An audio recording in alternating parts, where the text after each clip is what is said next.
नमस्कार, प्रणाम। मैं हूं अमित प्रकाश और नीति पथ के इस खास एपिसोड में एक बार फिर आप लोगों का बहुत बहुत स्वागत। और आज नीति पथ के स्टूडियो में हमारी खास मेहमान, बहुत खास मेहमान, कृतिका मिश्रा, 2023 बैच की आईएएस ऑफिसर, और सबसे इम्पोर्टेंट, सबसे खास बात उसमें हिंदी से अपने बैच में टॉप करने वाली आज हमारे साथ हैं। बहुत सारी बातें हैं, बहुत सारे ऐसे प्रश्न जिनका उत्तर आप भी तलाश रहे होंगे, जिनके उत्तर मैं भी तलाश रहा हूं। बट उसमें सबसे अहम ये था कि हमने जब इनसे समय लिया और हमने जब इनसे समय मांगा तो उन्होंने कहा कि हम सोच के बताते हैं आपको कि हम कब पॉडकास्ट करेंगे। सोचने में इतना वक्त क्यों लगा, उसके पीछे की एक पूरी कहानी है। तो आज ये सब कुछ, आज यहाँ उन सारे प्रश्नों का उत्तर हम जानने की कोशिश करेंगे कृतिका जी से। बहुत स्वागत आपका। धन्यवाद। और सबसे पहले तो एक बार विशेष धन्यवाद आपको कहना चाहता हूँ कि आपने समय निकाला और आप आई हमारे स्टूडियो में। पहला प्रश्न जो मेरे मन में भाव आ रहा है ये पूछने का कि बहुत समय से हमारी बात हो रही थी। जी बिल्कुल। बट ये जो इतना समय रहा कि आपने कहा कि हम आपको बताते हैं, थोड़ा सोच के बताएंगे कब आना है, ये इतनी दुविधा क्यों थी कि इस पॉडकास्ट में आना है कि नहीं आना है? इस पॉडकास्ट की बात नहीं है। बात, एक तो पहली बात यह है कि मेरी जो योग्यता है यूपीएससी हिंदी माध्यम से उत्तीर्ण करना, उसके बाद कोई ऐसा बहुत ज्ञान की बात है नहीं कि लोग खोजेंगे या सुनना चाहेंगे। तो एक तो मेरे मन में ये भी संकोच था, और दूसरी बात ये है कि हिंदी माध्यम से यूपीएससी कोई अगर पास करता है, उत्तीर्ण कर लेता है, तो उसके बाद एक विडंबना है कि यूपीएससी हिंदी माध्यम के बाजार में उसका दुरुपयोग भी होता है, उसके चेहरे का प्रयोग कुछ, क्योंकि एक पूरी इंडस्ट्री है जो यूपीएससी हिंदी माध्यम पर टिकी हुई है, और वो फिर चयनित अभ्यर्थियों का चेहरा प्रयोग करते हैं अपने लाभ के लिए, मुझे ऐसा लगता है। और उनका टारगेट कौन होता है? उनका टारगेट होता है गांव का अंतिम व्यक्ति। ये जो अपनी हिंदी बेल्ट है, जैसे बिहार हो गया, उत्तर प्रदेश, राजस्थान, मध्य प्रदेश, यहाँ गांव का एक किसान है, उसके पास ना तो बहुत सेविंग्स हैं, ना उसके पास सोना चांदी, जमीन का एक टुकड़ा है, उस पर वो खेती कर रहे हैं। उसके बाद एक दिन उनको एक रील दिखती है, हिंदी माध्यम से आईएएस बना कोई अभ्यर्थी। अब वही हैं जिनके घर में बच्चे हिंदी माध्यम में आज पढ़ रहे हैं। ये सत्य है, स्वीकार कर लेना चाहिए। हिंदी माध्यम सामान्य पृष्ठभूमि का माध्यम है, और वो जब देखते हैं ऐसा महिमा मंडन कि किसी ने यूपीएससी पास किया है, तो उसके बाद उसका एक तो बिल्कुल भगवान की तरह उसको रखा जाता है। उस इंडस्ट्री के बीच में रील्स चलती हैं इंस्टा पे, यूट्यूब पे, उसका पूरा एल्गो है जिस पे मुझे बहुत भरोसा नहीं, क्योंकि एल्गो उसी को आगे बढ़ाता है जो पीछे बैठकर कोई बिजनेस ओरिएंटेशन के साथ आगे जिसको बढ़ाना चाह रहा है, जिस रील को, वही रील आगे बढ़ती है। तो उस समय ये होता है कि वो किसान कहीं बैठकर सोचता है, एक सपना देख लेता है कि हाँ ये हुआ है तो मेरा बच्चा भी हिंदी माध्यम से कलेक्टर बन जाएगा। और कलेक्टर कैसे बनेगा? तो उसको एक रास्ता दिखता है कि हाँ, कोचिंग। फिर वो क्या करते हैं, अपना पेट काट के, ज़मीन बेच के भेजते हैं बच्चे को कि अब ये बच्चा जाएगा 3 साल, 4 साल, 5 साल दिल्ली में रहेगा, इतना खर्च। मतलब एक माता पिता किस स्तर तक मजबूर हो जाते हैं, क्योंकि उनको सही गाइडेंस नहीं मिल रही है। उनको रील के माध्यम से केवल ये दिख रहा है कि हाँ ये कोचिंग है, कोचिंग में एडमिशन लेना है, दिल्ली में जाके पढ़ना है, तब सिलेक्शन होगा। और आप अगर सही बात ईमानदारी से रखना भी चाहें तो उसको फिर अंतिम व्यक्ति तक पहुंचने शायद नहीं दिया जाता, कि आप बताना चाहें कि आप सेल्फ स्टडी करिए, घर में बैठकर पढ़ लीजिए और हिंदी माध्यम से आपका हो जाएगा सिलेक्शन। मेरे लिए तो बहुत, मतलब ये सुनने में ही नहीं आया कि भाई घर में पढ़ लो, कुछ नहीं है, कहीं जाने की ज़रूरत नहीं है, अपनी मेहनत के दम पे आपका हो जाएगा सिलेक्शन। ये बोलने वाला कोई नहीं है, क्योंकि वो एक निश्चित दिशा में की तरफ आपको मिसगाइड करना चाहते हैं कि यहाँ आइए, यहाँ से ही सिलेक्शन आपका हो, कोचिंग सेंटर्स। बिल्कुल। तो मुझे तो यही लगता है कि हिंदी माध्यम के अभ्यर्थी को कोई ना पहचाने वो ज़्यादा अच्छा है। अगर हिंदी माध्यम के अभ्यर्थी, क्योंकि वो पहचान, वो महिमा मंडन, वो कहीं ना कहीं एक दुष्चक्र को जन्म दे रहा है, जहाँ बहुत सामान्य परिवार का कोई बच्चा फंस रहा है आकर के। उसके माता पिता परेशान हो रहे हैं। तो इस वजह से मुझे ऐसा लग रहा था कि इसको मतलब थोड़ा सामने, टाल देते हैं। सामने नहीं आना ठीक नहीं, है, सामने नहीं आना ठीक है। ये बात थी। लेकिन ठीक है, ये बात भी लोगों तक पहुंचनी चाहिए कि किस तरह से इंडस्ट्री के द्वारा हिंदी माध्यम का अपने हित में प्रयोग हो रहा है। इसको चाहे वो चयनित अभ्यर्थी हो या फिर जो एस्पायर कर रहे हैं, जो चाहते हैं इस परीक्षा को देना, उनका भी प्रयोग हो रहा है। वो फिर एक संस्था का चक्कर लगा रहे हैं सालों साल, एक किसी टीचर का चक्कर लगा रहे हैं, वो परिक्रमा में ही उनका पूरा समय चला जा रहा है, वो मिसगाइडेड हैं और फिर बोलते हैं कि परिणाम नहीं आ रहा है। तो परिणाम कैसे आएगा? जब तक सही दिशा में मेहनत नहीं की जाएगी तो परिणाम कैसे आएगा? ये भी बात है। और हर वर्ष यही हो रहा है। इस वर्ष भी जैसे देखें तो बहुत हतोत्साहित हैं लोग, लेकिन जो मूल है, जो ईमानदारी से स्वीकार करना चाहिए, जिस पे बात करनी चाहिए, वहाँ कोई बात नहीं कर रहा है। तो ये हिंदी माध्यम की बहुत बड़ी विडंबना है। विडंबना। देखिए, आपने ये जो बात कही है, मैं अब ये सोचने पर विवश हो गया हूँ इस बात से कि आपने कितनी सारी चीज़ें देखी होंगी या अनुभव किया होगा कि आपको लग रहा होगा कि किसी भी पॉडकास्ट में जाके एक ही चीज़ हो रही है ना, बिल्कुल एक ही चीज़, एक ही स्टीरियोटाइप में चाहिए। आपको भी लग रहा होगा कि शायद यही बात वहाँ भी होगी, और ये एक ऐसा फैक्ट ये है। आपको बता रहे हैं कि बहुत से कुछ ऐसे प्लेटफॉर्म्स थे चयन होने के बाद जिन्होंने बुलाया, उनसे बातचीत हुई। पॉडकास्ट नहीं, ऐसे अच्छा, इंटरव्यूज वगैरह। जी।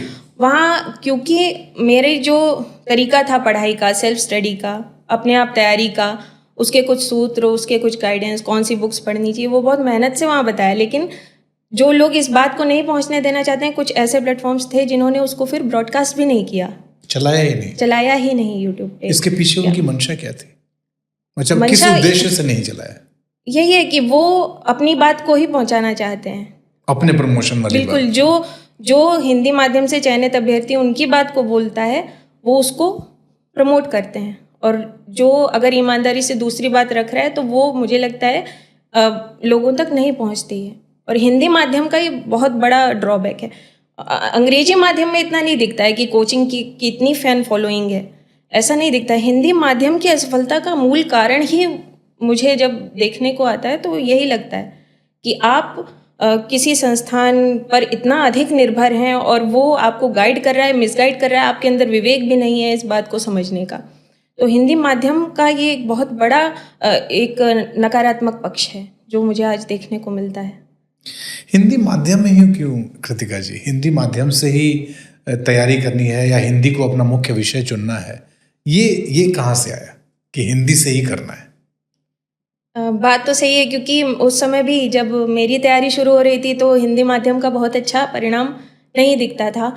और जनरल कैटेगरी में आईएएस बनना है तो आपको एक निश्चित रैंक लानी है, और हिंदी माध्यम उसमें दिखता ही नहीं था कि 100 रैंक तक कोई दिख नहीं रहा है, वो स्थिति थी। तो ऐसे में, लेकिन मेरे साथ क्या था कि बहुत तार्किकता से निर्णय नहीं था ये मेरा। अच्छा।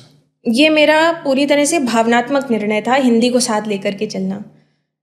इसमें जरा भी दिमाग का प्रयोग नहीं किया, क्योंकि मेरे मन में एक बात थी कि हिंदी साहित्य में कुछ कार्य करना है, पूरे समर्पण के साथ करना है।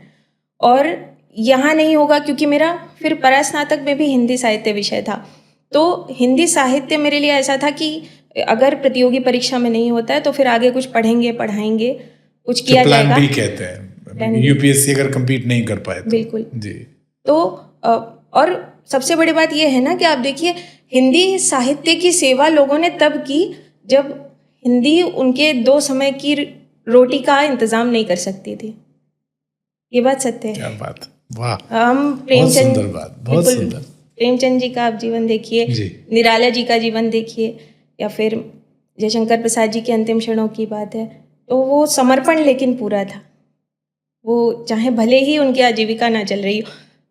एक गोपाल दास नीरज जी, उनके 2018 की बात है, निधन से 1 सप्ताह पहले की बात होगी। कानपुर से कुछ प्रोफेसर्स थे, उनसे मिलने जा रहे थे, तो पीछे से मेरा भी हो गया कि जा करके एक बार देखते हैं। वो हॉस्पिटल में थे उस समय। तो उस समय वो कह रहे थे, सप्ताह भर पहले की बात है निधन से, कि डिस्चार्ज होना है, सरकारी ऑफिस जाना है। क्यों जाना है? क्योंकि उनकी पेंशन नहीं रिलीज़ हो रही थी। मतलब ये तो स्थिति है हमारे सिस्टम की, जो कवि मतलब कवि सम्राट जिन्हें हम कहेंगे हिंदी के, उनके प्रति ये हमारी कृतज्ञता थी। ये हमारा सिस्टम था कि निधन से एक सप्ताह पहले वो ये सोच रहे थे कि पेंशन जा करके लेनी पड़ेगी। तो ये तो है हिंदी का, स्थितियाँ रही हैं, लेकिन फिर भी वो एक प्रकाश स्तंभ के रूप में, हमारी प्रेरणा के रूप में उनका वो समर्पण दिखता है। यहाँ बाल कवि बैरागी जी की पंक्तियाँ मुझे याद आ रही हैं कि हम कांधा तुमको दे न सके, हम श्राद्ध तुम्हारा कर न सके, जो शून्य बनाया है तुमने तिल भर हम उसको भर न सके, पर संभव हो तो सुनो आज यह इस वंशज की वाणी है, संस्कार तुम्हारा बोल रहा यह गिरा अमर कल्याणी है। वो संस्कार जो है, वो समर्पण जो है, वो प्रेरणा देता है कि हिंदी एक माध्यम मात्र नहीं है, हिंदी भाषा मात्र नहीं है, वो एक भावना है। और उसके प्रति समर्पण फिर वो ये नहीं देखता है कि हमारा लाभ कितना होगा, आगे चल के क्या उसका आजीविका पे क्या असर होगा। तो समर्पण के साथ जब साहित्य साधना, साहित्य सेवा की ओर बढ़ते हैं, और वो एक थाती है हमारी जो चली आ रही है, तो मेरे लिए ये पूरी तरह से भावनात्मक था। पूरी तरह से भावनात्मक था। मुझे पता नहीं क्यों ये कहने का मन कर रहा है कि शायद हिंदी को भी आपके भाव समझ में आ गए होंगे और तभी हिंदी ने भी आपसे उतना ही प्रेम किया।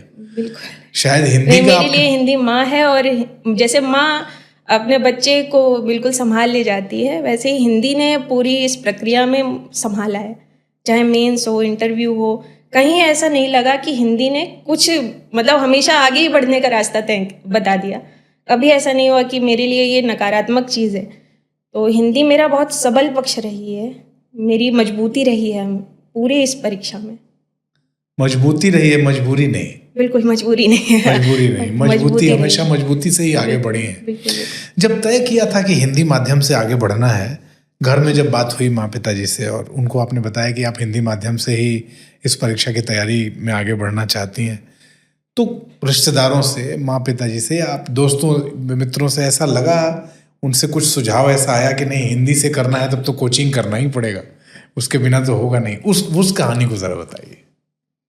बिल्कुल, दोस्तों से विशेष रूप से ये बात तो हम लोग करते थे आपस में बैठ के कि अगर हिंदी माध्यम से करना है तो देखो कहाँ दिल्ली, मतलब वो मेरे ऊपर भी प्रभाव था। अब सिलेक्शन के बाद कहना आसान है कि आप कोचिंग ना करो, क्योंकि वो यात्रा तय हो गई मेरे लिए। तो लेकिन उस समय डर तो लगता ही था, जब इतना बड़ा सिलेबस है और जब परिवार में कोई नहीं है पहले से जो इस सेवा में हो, इस तरह की कोई ऑथेंटिक गाइडेंस नहीं है, तो उस समय मुझे लगता है कि ऑनलाइन माध्यमों ने मेरा बहुत साथ दिया, और अंग्रेजी माध्यम के ऑनलाइन साधन। अच्छा, हाँ, ये अंग्रेजी माध्यम के ऑनलाइन साधन ने हिंदी में साथ दिया। बिल्कुल बिल्कुल, ये बात हिंदी माध्यम के अभ्यर्थियों को ध्यान देने वाली है कि आपको प्रतिस्पर्धा तो अंग्रेजी माध्यम के साथ ही करनी है। आप अपना माध्यम हिंदी रख रहे हैं, लेकिन आप बिल्कुल आंखें बंद करके और हिंदी के साथ चले जा रहे हैं, आसपास देख ही नहीं रहे हैं कि आप जिनसे प्रतिस्पर्धा कर रहे हैं उनका क्या स्तर है, वो किस स्तर पर अपना कंटेंट क्रिएट कर रहे हैं, किस तरह से उत्तर लेखन कर रहे हैं। तो ये गलती नहीं करनी है। आपको अंग्रेजी माध्यम के सफल अभ्यर्थियों के उत्तर भी देखने हैं, कॉपीज़ मिल जाती हैं, आपको उनका कंटेंट भी देखना है, वो किस तरह से पढ़ रहे हैं, और उसको आप, आज तो AI का ज़माना है, आप हिंदी में उसको ट्रांसलेट कर लीजिए, शानदार ट्रांसलेशन होता है। तो उस समय भी मेरा यही था कि अपना कंटेंट कमज़ोर नहीं होना चाहिए जी। तो आप आराम से अंग्रेजी माध्यम का प्रयोग करिए, अपने भाषा में उसको कन्वर्ट करिए। आज टेक्नोलॉजी आपके साथ है। तो उस वक्त जब तैयारी कर रही थी तो बहुत सारा एक बात जी, जी जरूर। माता पिता की जहाँ तक बात आती है, तो मुझे ये लगता है कि हिंदी माध्यम चयन में मेरे माता पिता ने मेरा बहुत साथ दिया। वो बिल्कुल एक स्तंभ की तरह मेरे साथ खड़े थे, क्योंकि बाहर वाले तो सब आपको डराएंगे, आपको कहेंगे आप कमज़ोर हो, हिंदी में बात कर रहे हो, वो जो कॉलोनियल एक माइंडसेट चला आ रहा है उसका सामना करना पड़ता है। कहीं आप जा रहे हो, बातचीत कर रहे हो, हिंदी में बोल दिया तो कुछ लोग हीन भावना, मतलब आपकी वो दृष्टि ही उनकी बदल जाती है आपके प्रति। तो उस समय मेरे माता पिता ने, क्योंकि मेरी माँ, मेरे पिताजी वो भी हिंदी से काफ़ी जुड़े हुए हैं, पढ़ते रहते हैं, माँ लिखती भी हैं, मेरे नाना जी भी हिंदी में साहित्य साधना में जुड़े हुए हैं। तो मेरा परिवार, मेरी छोटी बहन है, वो भी हिंदी साहित्य के साथ ही आगे बढ़ रही है, वो भी हिंदी साहित्य की विद्यार्थी है। तो हिंदी साहित्य हमारे परिवार में, मुझे ऐसा लगता है मेरा बचपन है हिंदी साहित्य, वो लगाव है हिंदी साहित्य, और इसलिए उनका जो सबल एक साथ था मेरे, तो उसने मेरे संबल को कभी डिगने नहीं दिया। ये बात भी है। हिंदी माध्यम से तैयारी शुरू करते हुए, जैसा आपने कहा, मैं इसी प्रश्न को थोड़ा आगे बढ़ाना चाहता हूँ। ऐसे वो कहते हैं ना कि आसपास के लोग आपको ये भाव देने लगते हैं कि अरे हिंदी, मतलब हिंदी बोल के लोग, ऐसा लगता है जैसे हिंदी कितना हल्का शब्द है, आप हिंदी में बोल रहे हैं तो मतलब अच्छा आप हिंदी में बात कर सकते हैं, इंग्लिश में बात नहीं कर। ऐसे भी लोग थे क्या जो आपने हिंदी जब तय किया कि हिंदी को ही लेके आगे बढ़ना है, इस तैयारी के लिए परीक्षा करनी है, तो उस समय की कुछ ऐसी यादें हैं कि आप बताना चाहेंगे कि बहुत सारे लोग ऐसे भी मिले गए कि अरे क्या क्या मतलब हिंदी लेके गए हो रहा है यार। वो मतलब अभी नहीं, मेरे हिसाब से एक छोटा सा बच्चा होता है, वो अपनी मातृभाषा से प्रेम कर रहा है, उस समय भी लोग आते हैं ये बताने के लिए कि हिंदी माध्यम से कुछ नहीं है जीवन में, स्विच कर जाओ 8th में स्विच कर जाओ, 9th में स्विच कर जाओ, अब 11th आ गया है। आने लगे थे? बिल्कुल। तो उस बच्चे, मतलब मुझे ऐसा लग रहा है कि भारत में ये क्या दिशा चल रही है कि अगर कोई बच्चा अपनी मातृभाषा के प्रति अगर समर्पण रखना भी चाहता है तो समाज उसको किस दिशा में मोड़ देता है कि अब 11th है, अब तो मतलब फिर यूपीएससी तक आते आते तो बिल्कुल वो हो गया था कि अरे ये तो बोलने वाले हैं, बोलते रहेंगे। लेकिन वो कठिन समय था जब मेरी पढ़ाई हिंदी माध्यम में हो रही थी बचपन में। माता पिता से भी लोगों ने आकर के बोला कि ये इस विद्यालय में क्यों, ये विद्यालय फिर आगे क्या भविष्य बना देगा। तो वो स्थिति ज़्यादा कठिन होती है। और आज आप देखिए ना कि आप जापान को लीजिए, जर्मनी को लीजिए, इज़राइल को लीजिए, वहाँ कोई बच्चा ये कभी नहीं सोचता है कि अब मुझे अपनी भाषा आती है और मुझे आगे चल करके मान लीजिए मेडिकल साइंस पढ़ना है, मुझको कंप्यूटर साइंस पढ़ना है, तो मुझे अब अंग्रेजी सीखनी पड़ेगी। उसके मन में कभी ये डर नहीं आता है, वो अपनी मातृभाषा में ही कोडिंग कर रहा है।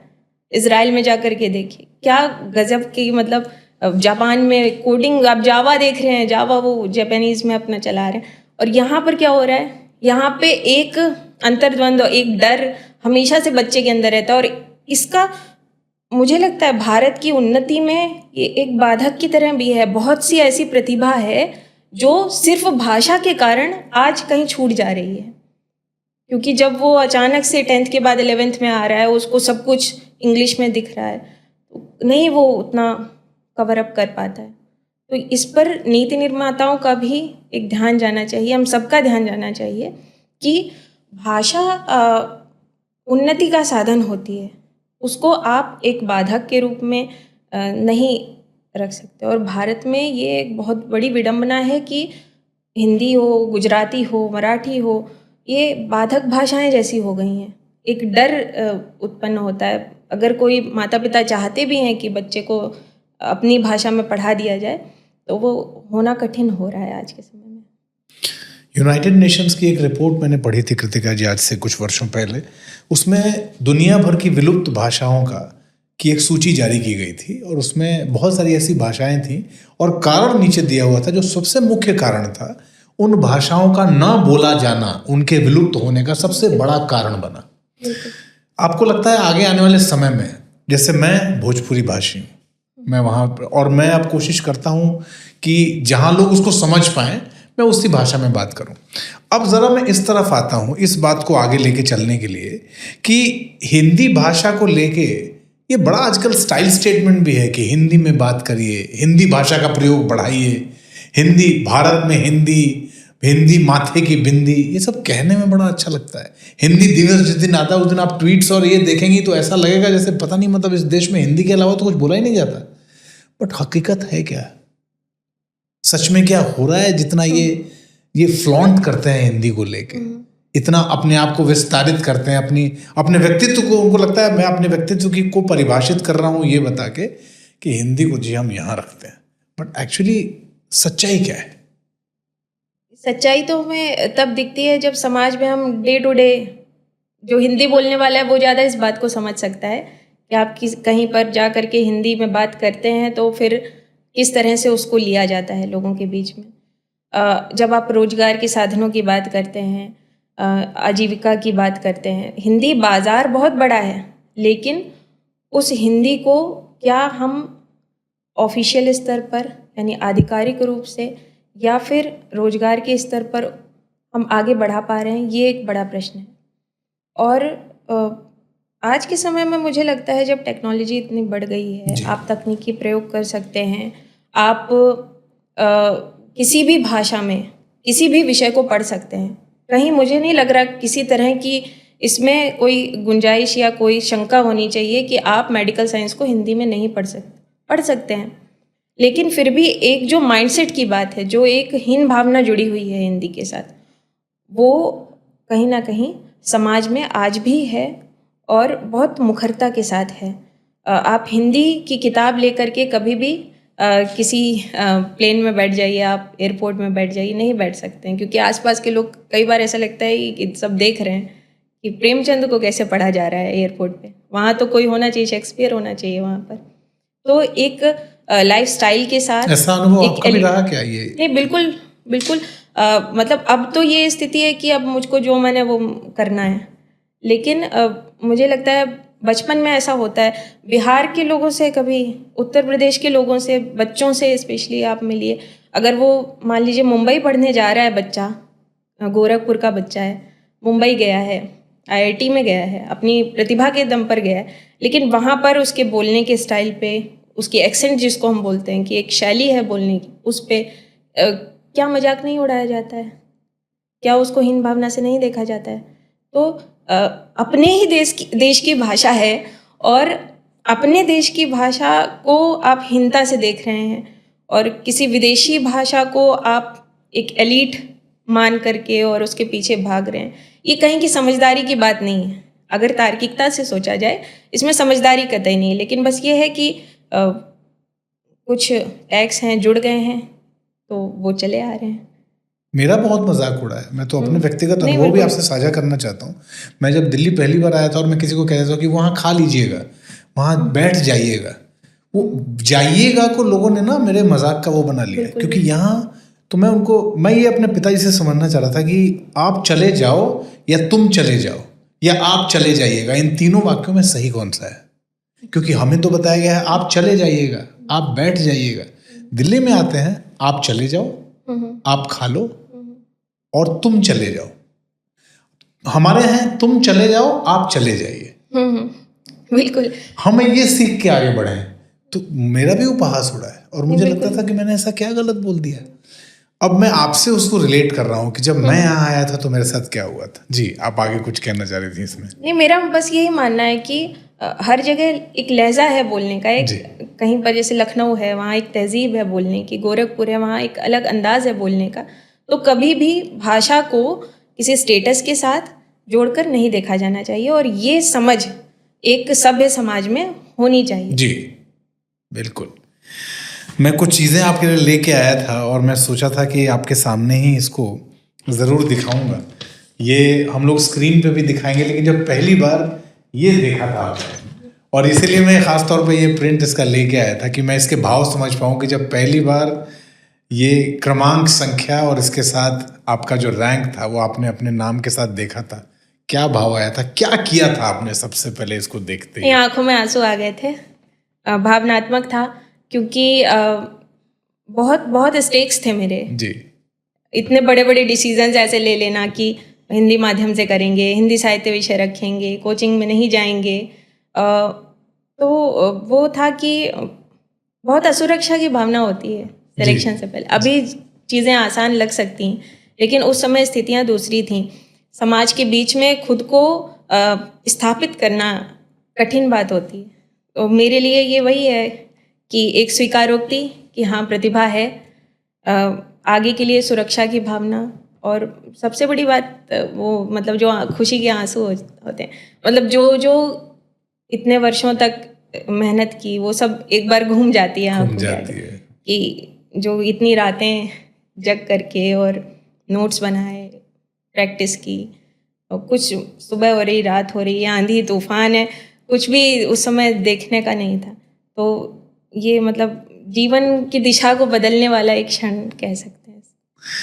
कोई भी अभ्यर्थी जब हिंदी माध्यम से परीक्षा पास करता है तो मैं अखबार देखता हूँ, और जब न्यूज़पेपर्स को देखता हूँ तो वो जितने बड़े छोटे कोचिंग इंस्टीट्यूट्स में देखता हूँ, हर जगह उसकी फ़ोटो के साथ और उसको बधाई शुभकामनाओं के साथ, और ये बताने की कोशिश की जाती है कि ये यहाँ पढ़े हैं, इस जगह पढ़ाई इन्होंने की है, और तब देखिए आज वो ऑल इंडिया रैंक 65 या 66 या ऑल इंडिया रैंक 10th आया है। बट ये जो एक पूरी क्या कहें ये प्रथा शुरू हुई, ये प्रथा कहाँ से शुरू हुई और उस प्रथा के पीछे की सच्चाई क्या है? कोचिंग सेंटर्स पे मैं खास तौर पे बात करना चाहता हूँ। कोचिंग सेंटर्स में हिंदी माध्यम को लेके, एक तो हिंदी माध्यम को लेके इतना हवा बनाया गया है कि हिंदी माध्यम से, अच्छा आपको हिंदी माध्यम से पास करना है, आइए आप हमारे पास, हम आपको दिशा दिखाएंगे। इसके पीछे चल क्या रहा है? ये बिल्कुल आपने सही, इसके पीछे चल क्या रहा है, मतलब पर्दे के पीछे की जो सच्चाई है वो बहुत कड़वी है। क्योंकि एक ही सफल अभ्यर्थी को कई कोचिंग इंस्टीट्यूट्स अपने विज्ञापन में लगा देते हैं। हो सकता है कि वहाँ उन्होंने सिर्फ इंटरव्यू की ही तैयारी की हो, लेकिन उन पर पूरा अधिकार कोचिंग इंस्टीट्यूट अपना दिखा देता है। और एक जो हिंदी माध्यम के साथ सबसे बड़ी समस्या है वो ये है कि आपको ये समझने की आवश्यकता है कि कोचिंग इंस्टीट्यूट आपको गाइड कर रहे हैं या मिसगाइड कर रहे हैं। कहीं ऐसा तो नहीं आपका समय बर्बाद कर रहे हैं, क्योंकि हिंदी माध्यम जब भेड़ चाल में बिल्कुल चल देता है और फिर वो किसी संस्था की परिक्रमा, किसी एक विशेष टीचर की परिक्रमा, उसी में अपना पूरा समय बर्बाद कर देता है। और असफलता का एक बहुत महत्वपूर्ण और बड़ा कारण मुझे लगता है ये है, इस पर ईमानदारी से बात की जानी चाहिए कि जब इतनी बड़ी संख्या में अभ्यर्थी यूपीएससी की परीक्षा हिंदी माध्यम से दे रहे हैं तो उसमें चयन प्रतिशत कम क्यों है जी। और ईमानदारी से स्वीकार करने की बात है कि आप सही दिशा में तैयारी नहीं कर रहे हैं। जो तैयारी आप घर में भी बैठकर कर सकते हैं, आवश्यक नहीं आप कहीं बाहर जाएं, आप सही साधनों का प्रयोग कर सकते हैं। एनसीईआरटी जैसी बहुत ही शानदार किताबें हैं जो सरकार ने ऐसे दी हुई हैं आपको, आप उसको पढ़िए, आप कुछ बेसिक बुक्स को पढ़िए और सही दिशा में करंट अफेयर्स के साथ अपनी तैयारी को आगे बढ़ाइए। कुछ टेस्ट सीरीज़ हैं जो आपको मिल भी जाएंगे, आप ले सकते हैं कोचिंग से भी, जैसा भी। तो लेकिन इसका अर्थ ये नहीं है कि आप 3-3, 4-4, 5-5 साल कहीं पर अपने परिवार को भी एक जो उनको कष्ट में डाल करके कहीं पर ठहर रहे हैं और मिसगाइड हो करके अपना बहुत महत्वपूर्ण जो जीवन का समय है वो बर्बाद कर रहे हैं।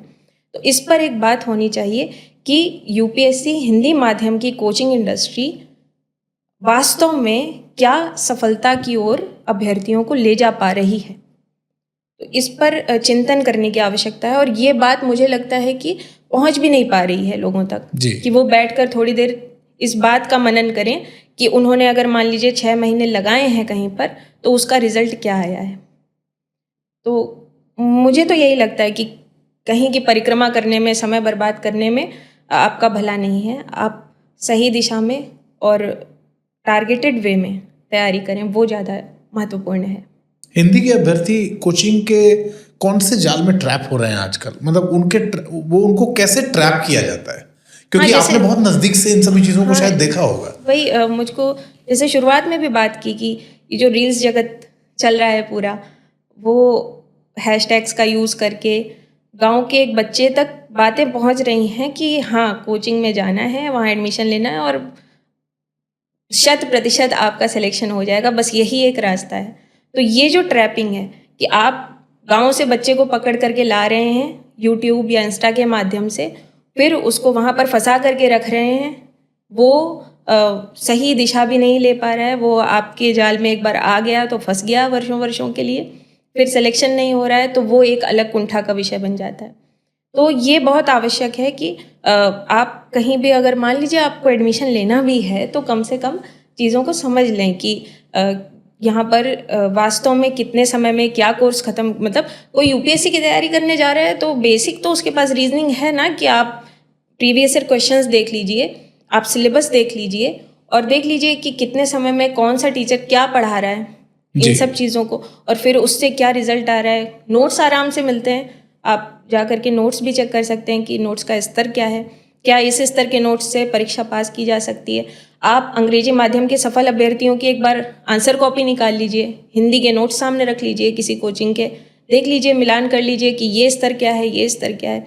उसके बाद अपनी तैयारी और अपना निर्णय लीजिए कि आपको कहाँ एडमिशन लेना है, कहाँ नहीं लेना है। इसमें आपने एक बड़ी अच्छी चीज़ बताई थी जो मुझे याद आ रही है अभी। आपने कहा था कि अंग्रेजी माध्यम के जो नोट्स आपको मिलते थे उसको आपने गूगल ट्रांसलेट से हिंदी में, ये तपस्या कितनी बड़ी रही? ये कहानी एक्चुअली हम सब लोग जानना चाहते हैं कि पहले हिंदी अंग्रेजी माध्यम के नोट्स को निकालना और उसको कंपेयर करने के लिए ट्रांसलेट करना, फिर उसको देखना और उसी हिसाब से फिर अपनी तैयारी को आगे बढ़ाना। इसको बताइए सर। बात यह है कि अंग्रेजी माध्यम का जो कंटेंट है उसकी गुणवत्ता तो सच में अच्छी है।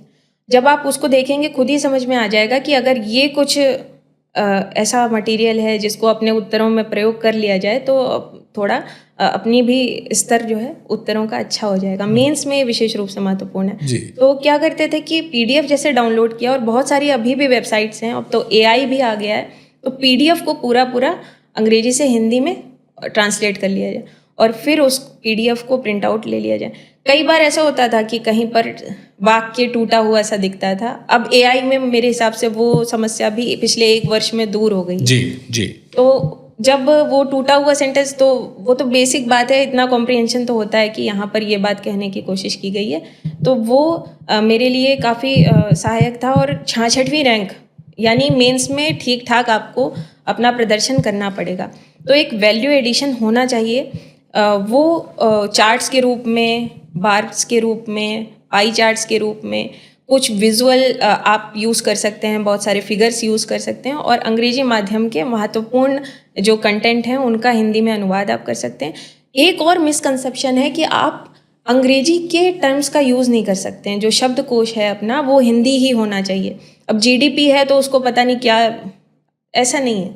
आप आराम से, मतलब मेरे जो उत्तर थे वो हमने हिंदी में चीज़ें लिखी, लेकिन अगर कोई ऐसा टर्म आ रहा है जो, अब जीडीपी है तो जीडीपी को जीडीपी लिखा जा सकता है, आप देवनागरी में लिख दीजिए।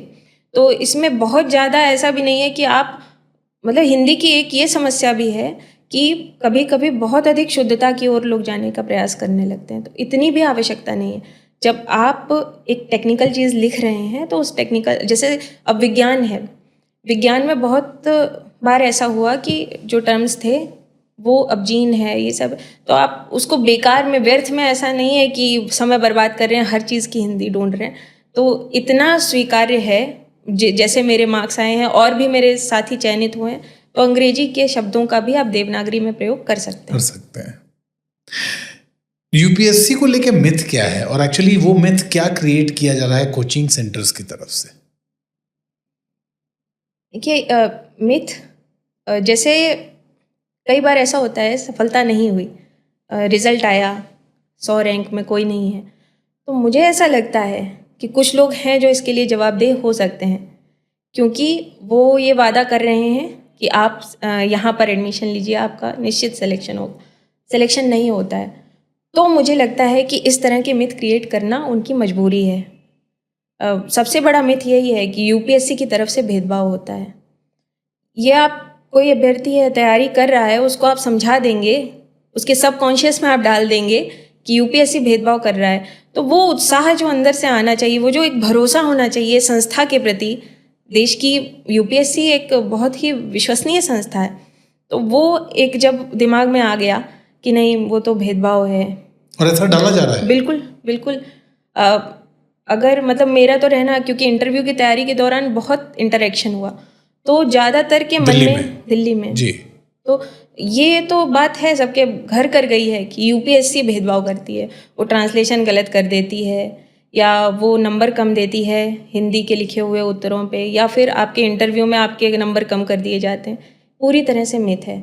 अगर आप एक स्तर का उत्तर लिख रहे हैं, अगर आप एक स्तर का व्यक्तित्व रख रहे हैं, तो यूपीएससी की तरफ से इस तरह का कोई भेदभाव हम ऐसा सोच भी नहीं सकते, क्योंकि यूपीएससी बोर्ड को आप देखिए, इतने वर्षों तक फील्ड पे काम करके लोग वहाँ पर आ रहे हैं, बैठ रहे हैं, तो इतना अनुभव है, वो कहाँ से उनके मन में भाषा को लेकर के, मतलब कम से कम वहाँ हम विश्वास कर सकते हैं कि भाषा के आधार पे किसी तरह का भेदभाव नहीं करते होंगे। इसी तरह से एक सीसेट का भी मिथ है जी, कि सी सेट है तो हिंदी माध्यम का अभ्यर्थी उसको नहीं कर सकता। एक बार ईमानदारी से सोच के देखने की बात है कि कई बार ऐसा होता है आईआईटी से पढ़ा हुआ अंग्रेजी माध्यम का जो अभ्यर्थी है उसका भी सी सेट नहीं हो रहा है, और आप हिंदी माध्यम के हो, आप सी सेट को अपनी ढाल नहीं बना सकते हो कि सी सेट है इसलिए मेरा तो प्रीलिम्स होगा ही नहीं। अरे नहीं होगा, आप थोड़ी मेहनत करो, प्रैक्टिस करो, लेकिन आप सब कॉन्शियस में उसको लेके बैठे हो कि सी सेट तो हिंदी माध्यम से निकलेगा ही नहीं। उसमें क्या है, बेसिक रीजनिंग है, मैथ्स है, कॉम्प्रीहेंशन है। आप लगातार मतलब ऐसा नहीं अंग्रेजी माध्यम वाले सी सेट में फेल नहीं होते या फिर वो उसके लिए मेहनत नहीं करते, वो सीख करके आए हैं कि सी सेट तो उनका हो ही जाना है। तो हिंदी माध्यम के लिए सी सेट किसी तरह का बाधक है ऐसा नहीं है। जितनी मेहनत उन्हें करनी है उतनी मेहनत आप। तो इस तरह के कुछ मिथ्स क्रिएट करके दिमाग में एक ये बात डालने की कोशिश होती है कि समस्या हमारे साथ नहीं है, समस्या तो सिस्टम में है और जिम्मेदारी हमारी जिम्मेदारी मेरी नहीं है। आप ये अब ऐसा सिस्टम ही क्रिएट हो गया। तो कम से कम इतना भरोसा होना चाहिए कि यूपीएससी की तरफ से किसी भी स्तर पे किसी तरह का कोई भेदभाव नहीं होता है। जहाँ समस्या है वो भी ऐसी नहीं है कि आपको रोक दे। आप अगर प्रयास करते हैं, मेहनत करते हैं तो इससे हतोत्साहित होने की आवश्यकता नहीं। तो इस तरह के मिथ्स भी हैं जो मुझे लगता है लोगों तक बात साफ साफ पहुंचनी चाहिए कि इसकी वजह से आप रुक जाएं, ऐसा नहीं होना चाहिए। करते क्यों हैं ये लोग? ये क्रिएट मतलब ये पूरी स्टोरी बनाने के पीछे का पूरा मतलब मकसद क्या है? मकसद मुझे लग रहा है यही है कि आप 5 लाख रुपए, पता नहीं मतलब अभी तो क्या ही फीस होगी है, आपके पिता ने अपनी ज़मीन का एक टुकड़ा बेच दिया, आपको वहाँ भेजा। अंदर से क्रोध तो होगा ही कि आपने 5 साल लगा दिए, इतना पैसा लगा दिया, दिल्ली जैसे शहर में आप रहे, उसके बाद सिलेक्शन नहीं हुआ। तो उस क्रोध को निकालने के लिए एक वॉल्व थ्योरी होती है कि एक तो वॉल्व होना चाहिए ना जो वो उस क्रोध को सोख कर ले और फिर आगे उसका प्रभाव ना जाए। तो वही है, मुझे लगता है ये मिथ क्रिएट करने के पीछे यही एक कारण है कि इंडस्ट्री बची रहे और जो इस दुष्चक्र में आके फंस रहे हैं वो आकर फंसते रहें, और जब गुस्सा निकले तो वो किसी और बात पर निकले। ये मुझे कोचिंग सेंटर्स पे ना निकले, बिल्कुल यही भाव है। बिल्कुल। मैंने आपके ट्विटर की टाइमलाइन से एक जो पिन ट्वीट सबसे ऊपर आपने रखा था वो निकाल के लाया और मैं बड़ा इसको पढ़ा, उसके बाद मैंने कहा इसको लेके चलता हूँ। ये आपने क्यों लिखा? मतलब पहले तो मैं ये जानना चाहता हूँ, हाथ से इसको लिखा आपने, इसकी फोटो खींची और फिर इसको ट्वीट किया, इसके पीछे की कहानी जरा बताइए।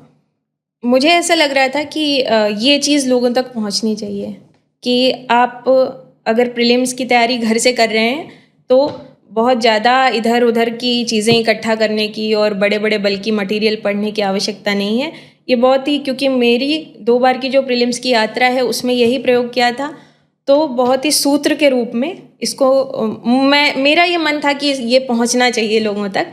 तो मेरे पास जो माध्यम था, ट्विटर हो गया या इंस्टा हो गया, तो वहाँ पर मैंने ये 1 वर्ष शायद हो गया है इसको, तो इसको पोस्ट कर दिया था। मुझे लगता है ये बहुत काफ़ी है। मतलब इतना अगर कोई करता है तो प्रीलिम्स कहीं से रुकने वाला नहीं है। बस ये है कि ईमानदारी से इसको फॉलो करना है और रिवीजन करते रहना है, टेस्ट सीरीज देते रहना है। बहुत ही आसान सी बात है ये। तो मेरा यही उद्देश्य था कि लोगों तक पहुंच जाए बात, क्योंकि पहुंचती नहीं है। बट मन में क्या भाव था? आप कंप्लीट होता क्या है कि आप परीक्षा उत्तीर्ण कर जाते हैं, आप डीएम बन गए, आप कलेक्टर बन गए, आप चले गए, बट ये भाव कि मेरे जो पीछे की कतार में लोग हैं जो आना चाहते हैं, जो इस सर्विसेज में क्वालिफाई करना चाहते हैं, ये भाव कहाँ से आया कि उन लोगों के लिए ऐसा कुछ बना के और ये मैक्सिमम लोगों तक पहुंचे? ये भाव अंदर से आया?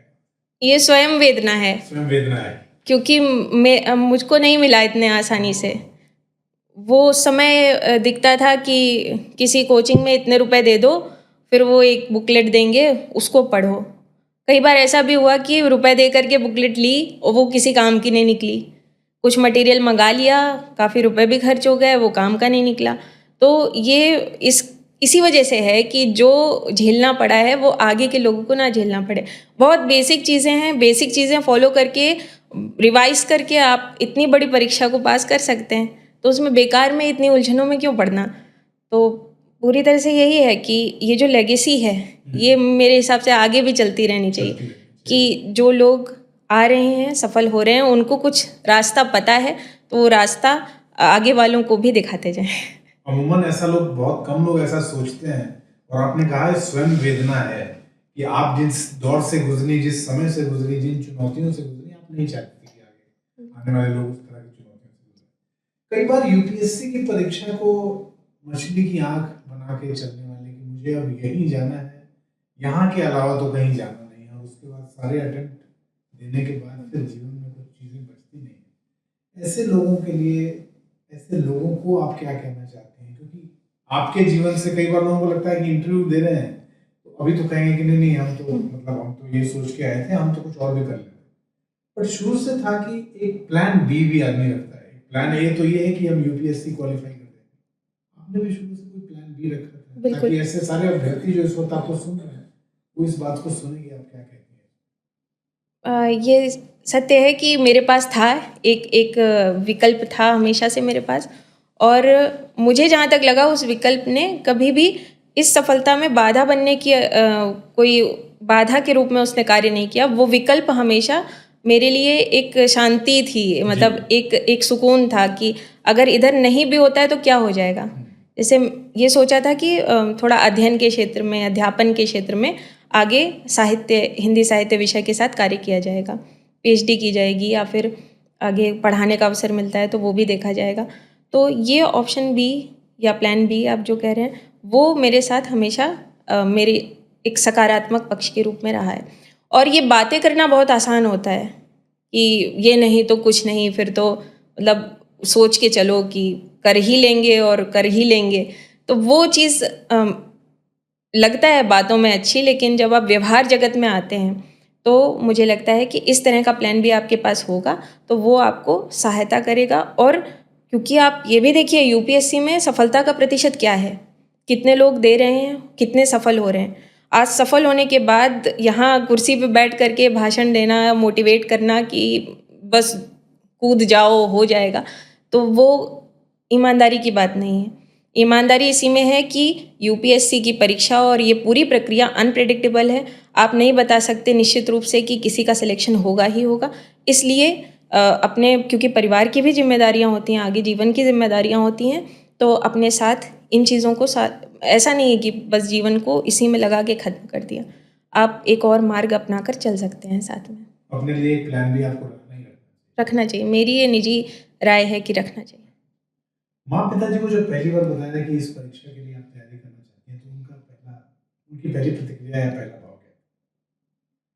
वो तो हमेशा से ही जो भी बोला जाता है तो उसमें पापा मम्मी मेरे बहुत बहुत मतलब उत्साहवर्धन। ये तय कर लिया था 10th में या उससे भी पहले कि नहीं यूपीएससी की ही तैयारी करनी है? ये आपने कब तय किया यूपीएससी के लिए? मेरे हिसाब से ये एक पूरी प्रक्रिया थी, जी। क्योंकि मेरे विद्यालय में ऐसा होता था कि जैसे डीएम सर हो गए कानपुर के, कमिश्नर सर हो गए, मुझे अभी भी याद है Anita Bhatnagar ma'am, class 4th 5th की बात होगी, उस समय वो आती थी स्कूल में और बहुत प्रोत्साहित भी करती थी। वो पर्यावरण को लेकर के उनके विशेष रूप से कुछ इनिशिएटिव्स रहते थे।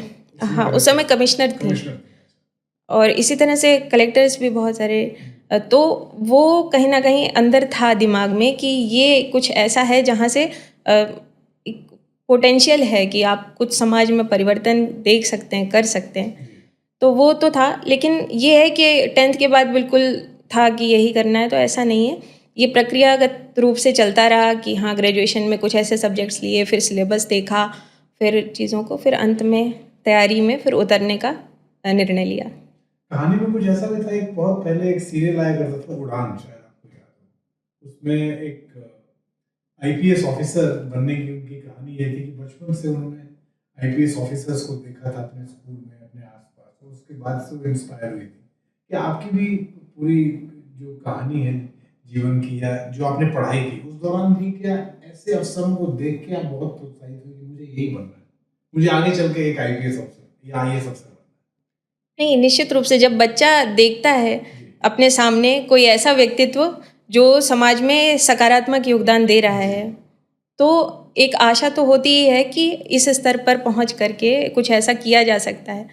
तो वो तो है ही कि साक्षात जब आप देखते हैं कि एक डीएम है, पूरे ज़िले को किस तरह सँभाल रहे हैं, कमिश्नर हैं, उस समय ये सब नहीं दिखता है कि नीतिगत क्या कार्य हो रहे हैं, दिल्ली में बैठ के सचिवालय में कोई क्या कर, वो नहीं, वो सामने ज़िले में जो दिखता है कि हाँ, ये आईएएस हैं या फिर ये आईपीएस हैं और ये परिवर्तन कर सकते हैं। तो निश्चित रूप से वो प्रेरणा का कार्य तो करता ही है। कृतिका मिश्रा और कृतिका मिश्रा आईएएस, दोनों की सोच में कोई अंतर आ गया? कृतिका मिश्रा जो सोचती थी और कृतिका मिश्रा आईएएस बन गई, उनके साथ आईएएस लग गया नाम के साथ, सोच का स्तर थोड़ा बढ़ गया, देश को लेके, भाषा को लेके, भाव को लेके, देश में आगे आने वाली चीजों में नीति निर्माण को लेके कुछ चीजें ऐसा लगा कि अब ये बन गई हूँ तो अब ये सोचा था कि ये करना है देश सिस्टम के लिए, समाज के लिए।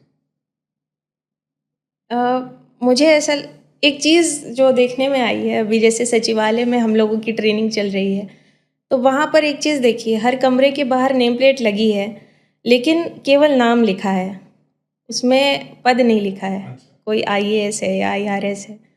तो मुझे लगता है कि आप एक निश्चित सीमा के बाद अपने व्यक्तित्व को, अपनी कार्यक्षमता को, अपनी प्रतिभा को लेकर के चलते हैं, वो फिर गौड़ हो जाता है कि आपका पद, तो ऐसा नहीं है कि पद मिलने के बाद कुछ, ये निश्चित रूप से है कि अब परिदृश्य व्यापक हो गया है। जी।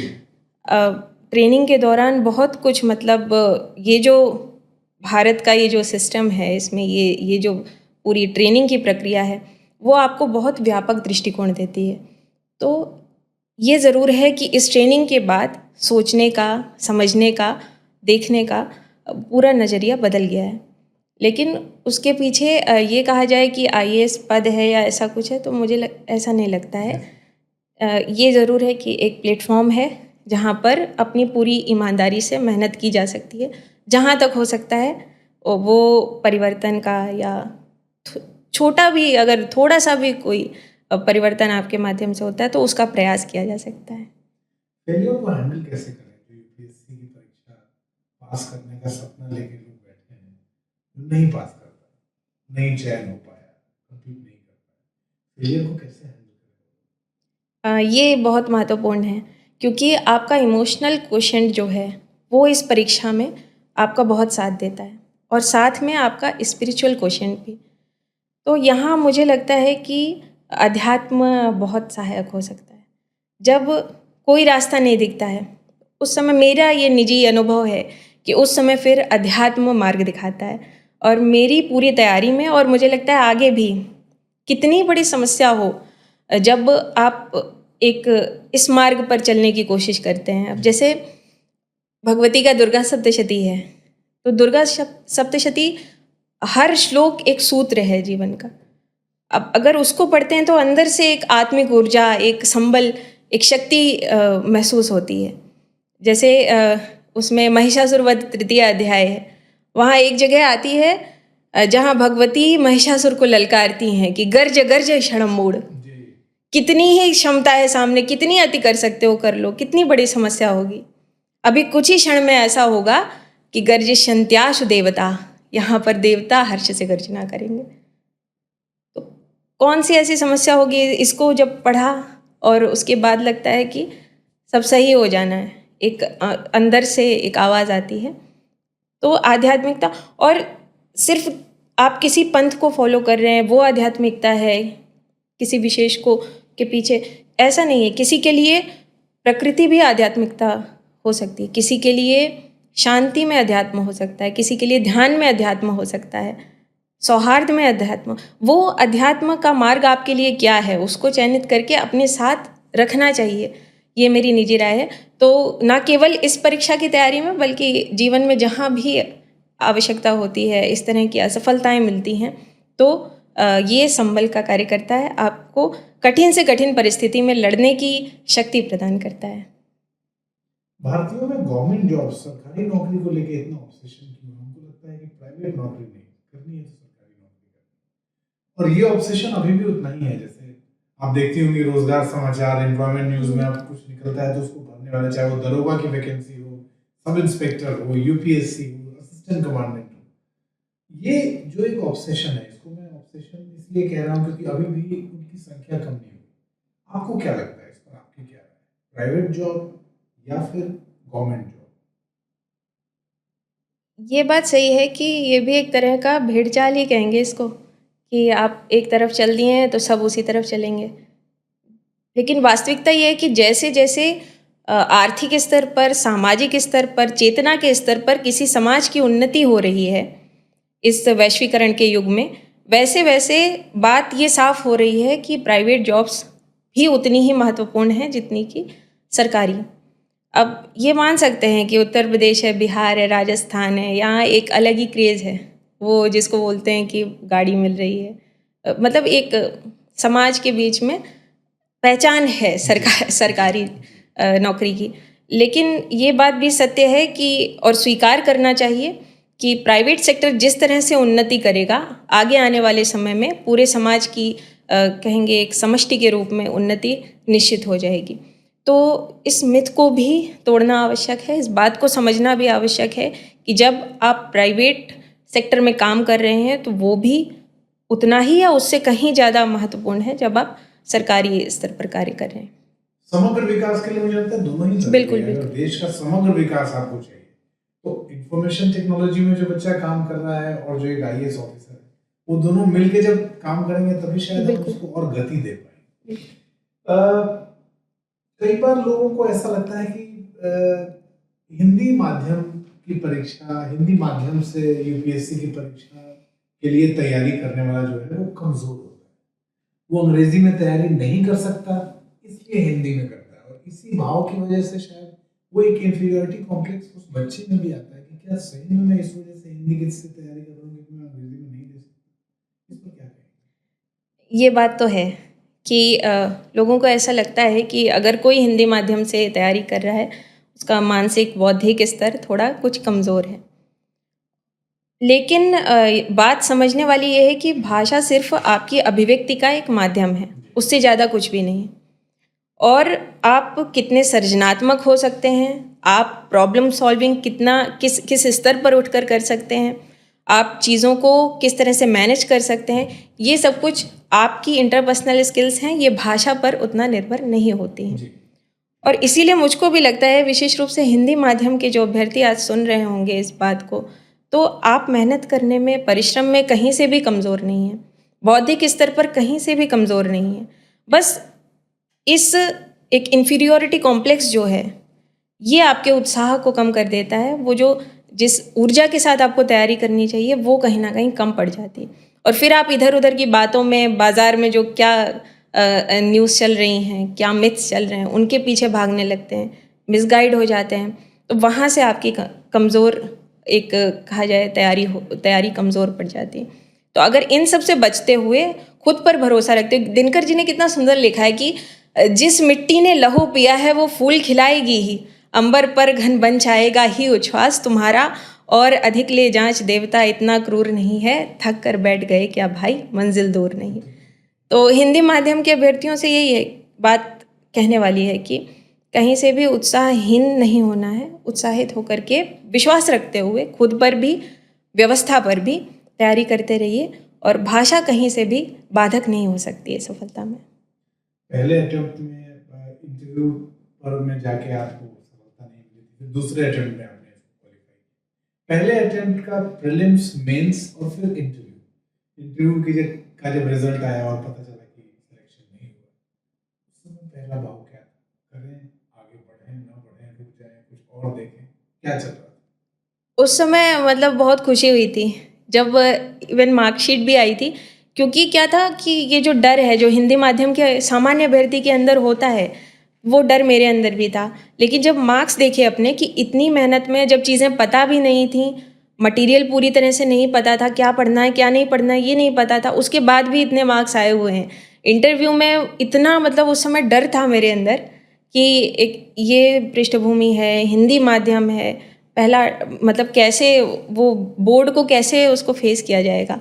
लेकिन जब रिजल्ट में देखा कि इतने मार्क्स आ गए हैं, तो फिर बहुत उत्साह बढ़ गया था उस पर, क्योंकि मेरी आशा थी नहीं कि मेरा सिलेक्शन होगा, बिल्कुल नहीं थी।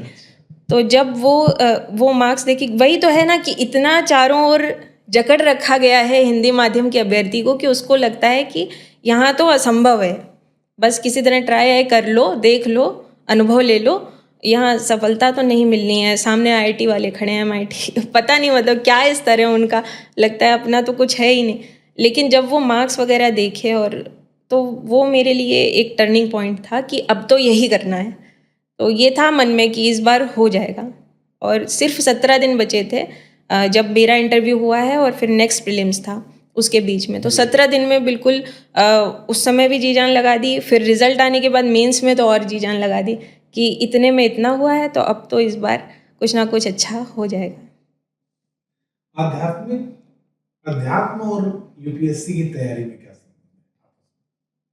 जैसे अभी बात हुई कि जब आप असफल होते हैं, जब लगता है हर दरवाज़ा बंद हो गया है, तो उस समय फिर एक दैदीप्यमान रास्ता जो है, वो ऊर्जा का स्रोत जो है, वो अध्यात्म है। तो मुझे ऐसा लगता है कि आप कोई एक रास्ता ऐसा जो आपको शांति देता हो, संबल देता हो, उसको चुन लीजिए और उसको अपने साथ लगातार फॉलो करते चलिए।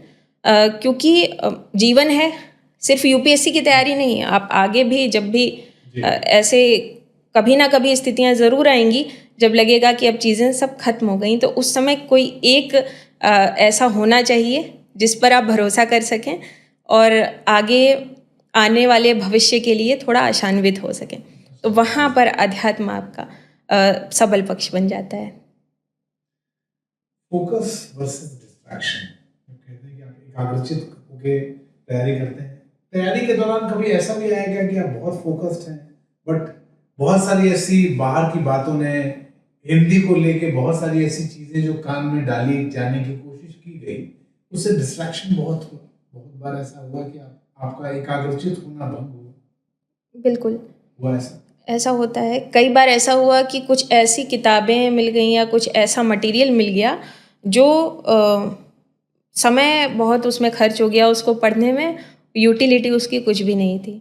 तो जब शुरुआत में और हिंदी माध्यम के साथ ये बहुत बड़ी समस्या है कि आपको क्वालिटी कंटेंट मिल रहा है वो मुश्किल है।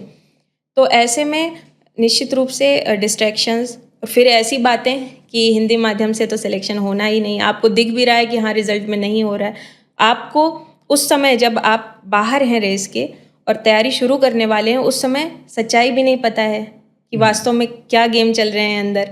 तो आपको बाहर से तो लग रहा है कि बहुत कठिन है। तो ये डिस्ट्रैक्शंस निश्चित रूप से हिंदी माध्यम की एफिशिएंसी पर प्रभाव डाल रहे हैं आज के समय में। हाउ टू टैकल, इसको कहते हैं कि एंजाइटी, नेगेटिविटी और मेंटल हेल्थ, उसको बड़ा इंपॉर्टेंट होता है। इसको कैसे हैंडल करना चाहिए परीक्षा की तैयारी के दौरान? जैसे मैंने कहा कि एक सकारात्मक दृष्टिकोण अगर आप रखते हैं, आशान्वित रहते हैं, साथ में व्यवस्था पर विश्वास रखते हैं और उस भीड़ से दूर रहते हैं जो गलत मार्ग पर एक तरह से जा रही है, और खुद पर विश्वास रखते हैं, अपनी मेहनत पर विश्वास रखते हैं, तो फिर ये डिस्ट्रैक्शंस या ये चीज़ें उतना फिर मायने नहीं रखती हैं। और यूपीएससी में विशेष रूप से ये महत्वपूर्ण है कि आप एकाग्र होकर के खुद पर भरोसा रखते हुए आगे बढ़ें, क्योंकि मन के हारे हार है यहाँ पर और मन के जीते जीते। तो अपना आत्मबल जहाँ आपका कमज़ोर हुआ, वहाँ आप मेंस का आंसर लिख रहे हो, आप वहाँ परीक्षा हॉल में बैठे हो, जहाँ एक भी क्षण के लिए आपने सोच लिया कि नहीं मैं कमज़ोर हूँ, मेरी तैयारी कमज़ोर, वहाँ आपको दिख जाएगा, तुरंत इंस्टेंटली दिख जाएगा कि 2-3 क्वेश्चन गलत हो गए। इसलिए अपने आत्मविश्वास को यहाँ पर बहुत साधने की आवश्यकता है। कानपुर आपके लिए क्या है? कानपुर के बारे में जब सोचती हैं तो क्या मन में आता है? मेरी पूरी पढ़ाई, मेरा पूरा बचपन कानपुर में बीता है और फिर अभी जब बाहर निकलना हुआ है तो समझ आ रहा है कि कानपुर क्या है। क्योंकि कानपुर मेरे लिए कहेंगे कि मेरा परिचय है। कानपुर मेरे लिए लगाव है, प्रेम है, स्नेह है। वहाँ ही सम्मान भी है, क्योंकि कानपुर जितना सम्मान दे रहा है उतना मुझे नहीं लगता कोई देगा। मतलब वो जो अपनापन है, क्योंकि कानपुर वो धरती है जो सबको अपना बना लेती है, कोई बाहर से भी आ रहा है। और कलेक्टरी तो कानपुर की प्रसिद्ध है, तो वहाँ हर कोई कलेक्टर है, कलेक्टरी झाड़ी जाती है, वो बहुत प्रसिद्ध है। सब बोलते हैं कि हटिया खुली बजाजा बंद, झाड़े रहो कलेक्टरगंज, तो वो है कानपुर। तो ये सच है कि कहीं न कहीं आपकी जड़ें होती हैं और जब आप वहाँ जुड़ कर के सेफ़ महसूस करते हैं, वहाँ हर चौराहे पे आपको वो जो अपनापन और ऐसे बात करते हुए लोग मिल जाएँगे। एक एक दिन आप देखेंगे कि क्या लड़ाई हो रही है 2 लोगों के बीच में, ये तो अभी किस स्तर पे जा सकती है। अगले दिन वही दोनों लोग किसी कहीं खड़े आपको मिलेंगे गली के किनारे पे और हँसी-मज़ाक चल रहा होगा। तो अल्हड़ अंदाज़ है कानपुर का, एक जादुई आकर्षण है। और क्योंकि कानपुर हिंदी साहित्य की भी भूमि है, प्रताप नारायण मिश्र जी हो गए, गणेश शंकर विद्यार्थी जी हो गए, तो वहाँ की लाइब्रेरीज़, वहाँ की गलियाँ, तो वो मेरे लिए तो मेरा जीवन है कानपुर। कानपुर से बहुत मतलब कभी सोचा नहीं जा सकता कि कानपुर से अलग हुआ जा सकता है। ज्योतिका मिश्रा के ईस्ट कौन, ईस्ट देवता जिनको कहते हैं, जिनको बहुत मानती हैं, और ऐसे दौर में जब तैयारी कर रही थी और अंदर से कई बार हताशा आती थी, तो आंखें बंद करके किसको याद करती? मुझे लगता है भगवती, जैसे अच्छा। हाँ, क्योंकि आप मेरे लिए मतलब वो एक ऊर्जा है। आगे बढ़ने का रास्ता, आगे बढ़ने की शक्ति वो उनसे ही प्राप्त होती है।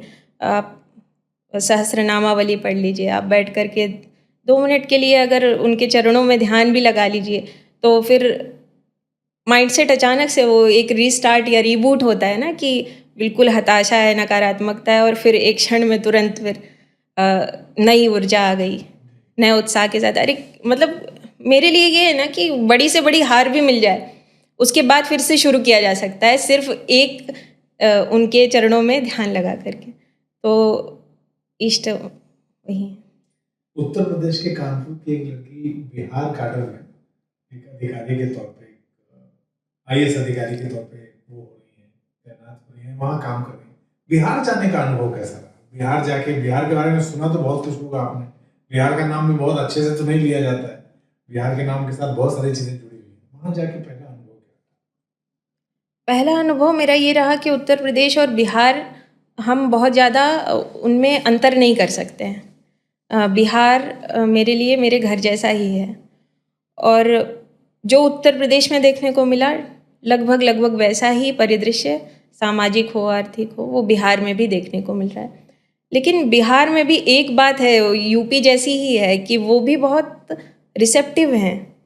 तो जब आप जा करके कुछ करना चाह रहे हैं तो कहीं ऐसा नहीं है कि वो आपको रोकेंगे, पूरी तरह से तन मन धन से, जो कहा जाता है कि आपके साथ खड़े हैं। चीज़ें अगर वो चाह रहे हैं, परिवर्तन होना है, आपने कुछ बात कही, तो वो बहुत ही तेज़ी से उसको अडॉप्ट करते हैं और आपके साथ चलने को तैयार होते हैं कि किस सीमा तक आप चलेंगे, हम साथ हैं। मतलब वो एक जो जन आंदोलन का भाव है, वो बिहार में दिखता है। और इसलिए मुझे लगता है कि अगर कुछ परिस्थितियों को छोड़ दें और आगे अगर पोटेंशियल की बात करें, तो बिहार में बहुत है। तो संभावनाओं की धरती है बिहार, और उस संभावना को कैसे खोजना है, कैसे मेहनत उस पर करनी है, इस पर, इस दिशा में विचार करने की ज़रूरत है। इंटरव्यू के आखिर में सबसे आखिरी सवाल मेरे मन में है, हिंदी को अपनी मुख्य भाषा बना के यूपीएससी की परीक्षा पास करने की उम्मीद लिए ऐसे अभ्यर्थियों के लिए क्या कहना चाहेंगे, क्या संदेश होगा? और मैं चाहता हूँ यहाँ देख के कहें, ताकि वो इस वीडियो में से सीधा उन तक पहुँचे।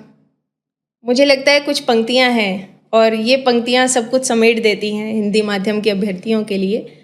और मैं वही आपको कहना चाहूँगी कि जब प्राप्त तुम्हें सब तत्व यहाँ, फिर जाएगा वह सत्व कहाँ। तुम स्वत्व सुधा रस पान करो, उठ के अमृतत्व निधान करो। समझो न जगत को निराश अपना, पथ आप प्रशस्त करो अपना। अखिलेश्वर है अविलंबन को, नर हो न निराश करो मन को। तो ये बहुत ही एक टारगेटेड है हिंदी साहित्य, हिंदी माध्यम को लेकर के जो अभ्यर्थी चल रहे हैं उनके लिए। किसी तरह का नकारात्मक भाव जो आपको रोकने का प्रयास करता है, उसको बिल्कुल किनारे रख दीजिए। पूरे विश्वास के साथ, आत्मविश्वास के साथ, आत्मसंबल के साथ अपनी तैयारी को कीजिए और सफलता सुनिश्चित मानिए। क्योंकि जब आप ईमानदारी से कार्य कर रहे हैं, तो फिर कोई व्यवस्था, कोई ऐसी बाधा नहीं है जो आपको रोक सकती है। परीक्षा का नतीजा माँ पिताजी को फोन पे बताया था या जाके जी जी, बताया था? फोन पर ही बताया। और क्या रिएक्शन था? उससे ये रह गया था सवाल मेरे मन में आपसे पूछने के लिए, जब पहली बार मिली माँ पिताजी से, इसको पास करने के बाद परीक्षा को, तो क्या भाव था, क्या बात हुई, क्या संवाद हुआ? कहा जाता है शब्द ब्रह्म है, शब्द ही सब कुछ है, लेकिन कुछ ऐसे क्षण भी होते हैं जहाँ शब्द निरर्थक हो जाते हैं। तो वहाँ पर तो भावना से, भाव भंगिमा से ही बातें समझ में आती हैं। और मेरे परिवार के लिए, मेरे लिए, मेरे जीवन के लिए ये जो क्षण था बहुत महत्वपूर्ण था। तो उस समय मुझे नहीं लगता वो शब्द होंगे भी, तो मुझको याद नहीं। उस समय तो एक अलग ही स्तर पे परिवार भी होता है, वो जो खुशी है, तो कृतज्ञता का भाव एक, कि ईश्वर ने जितना दे दिया बहुत बहुत, मतलब वो कहते हैं ना कि मैंने सब कुछ पा लिया खुदा से तुझको मांग कर, अब दुआ में मेरे दो हाथ उठते ही नहीं। तो वो क्षण था। हालांकि ये बात भी सत्य है कि यहाँ अंत नहीं है, और जब आप एक स्तर पे होते हैं वहाँ से लगता है कि हाँ बस ये हो जाए, बस खत्म।